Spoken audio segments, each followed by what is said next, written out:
నమస్తే, నేను మధు.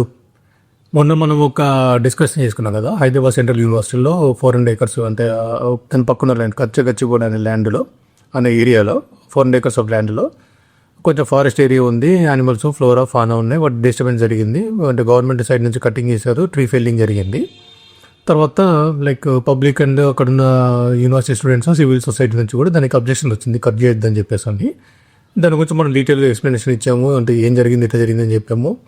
దానికి ఆ రోజు సుప్రీంకోర్టు ఏం చేసింది అంటే యాజ్ ఆన్ డేట్ అప్పటికప్పుడు ఏదైతుందో ఏ పని చేయకూడదని చెప్పేసి అని ఒక ఆర్డర్ ఇచ్చింది అన్నట్టు.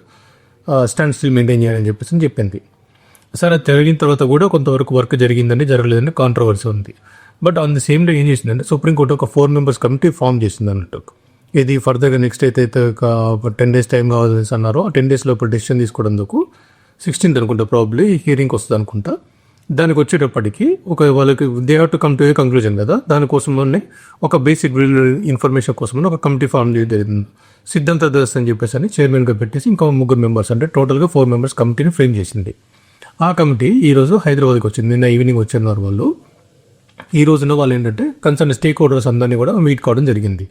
కన్సర్న్ స్టేక్ హోల్డర్స్ అంటే దీనిలో ఎవరెవరు వస్తారని అంటే ఫస్ట్ ఆ కంచకచ్చిబౌలి ఏరియాకి వెళ్ళి ఆ 400 acres ఆఫ్ ల్యాండ్కి వెళ్ళి తిరిగి చూస్తుంటారు. అంటే యాజ్ పర్ సుప్రీంకోర్టు డైరెక్షన్ ఏముంటుందంటే అక్కడ ప్రిజ్యూమ్ టు బి ఫారెస్ట్ అంటే ఉందా అని, అంటే చెట్లు పెరుగున్నాయా, బాగానే ఉన్నాయని, ఫ్లోరా అండ్ ఫానా ఉందా లేదా అనేది కనుక్కుంటారు.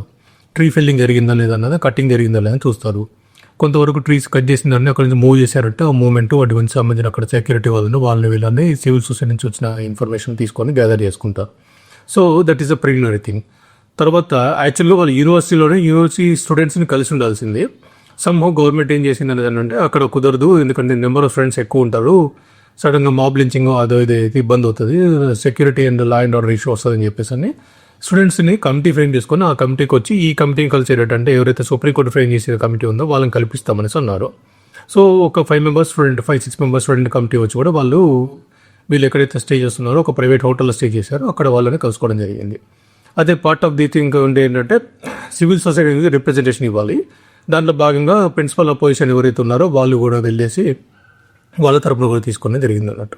సో ఓవరాల్గా ఏంటంటే అంటే మొన్న జరిగిన ఇష్యూకి కంటిన్యూషన్గా హెచ్సియు మీద సుప్రీంకోర్టు ఏదైతే ఒక కమిటీ ఫ్రేమ్ చేసిందో ఆ కమిటీ ఈరోజు జరిగిన విషయాన్ని అంతా అసర్టైన్ చేసుకొని వీళ్ళు ఒక నివేదిక తయారు చేసి ఈ నివేదికను సుప్రీంకోర్టుకి ఇస్తే గవర్నమెంట్ వాదనలు, సివిల్ సొసైటీ వాదనలు, తర్వాత యూనివర్సిటీ తరపున వాదన, కంచబచ్చిబౌలితో సంబంధించిన ల్యాండ్ అన్నది అది గవర్నమెంట్ ల్యాండా, ప్రైవేట్ ల్యాండా, యూనివర్సిటీ సంబంధించిన ల్యాండా, దానికి సంబంధించిన విషయాలు. సరే, ఈ ల్యాండ్ గురించి పక్కన పెడితే అక్కడ నిజంగా ఫ్లోరా ఫానా డిస్టర్బ్ అయిందో, ఫారెస్ట్ ఏరియా డిస్టర్బ్ అయిందో అన్నది ఇదంతా వీళ్ళు ఒక ప్రిలిమినరీ రిపోర్ట్ ఇచ్చే అంటే మొన్న అంత ముందు సార్ ఇంటీరియం రిపోర్ట్ ఇచ్చారు. ఇప్పుడు వీళ్ళు ఒక ప్రాపర్ రిపోర్ట్ ఇస్తారు. దీన్ని బేస్ చేసుకొని 16th ప్రాబ్లీ మోస్ట్లీ ఒక సబ్జెక్టు కరెక్షన్ ఆ డేటా 16th రోజు వచ్చేటువంటి దాంట్లో ఫైనల్ జడ్జిమెంట్ వస్తుందేమో అని.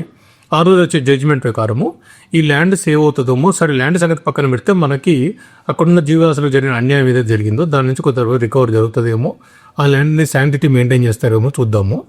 ఫర్దర్గా ఏమైనా ఇష్యూ వస్తే మీకు ఆ ఇష్యూ గురించి ఎక్కువ డిస్కస్ చేసిన తర్వాత. Thank you.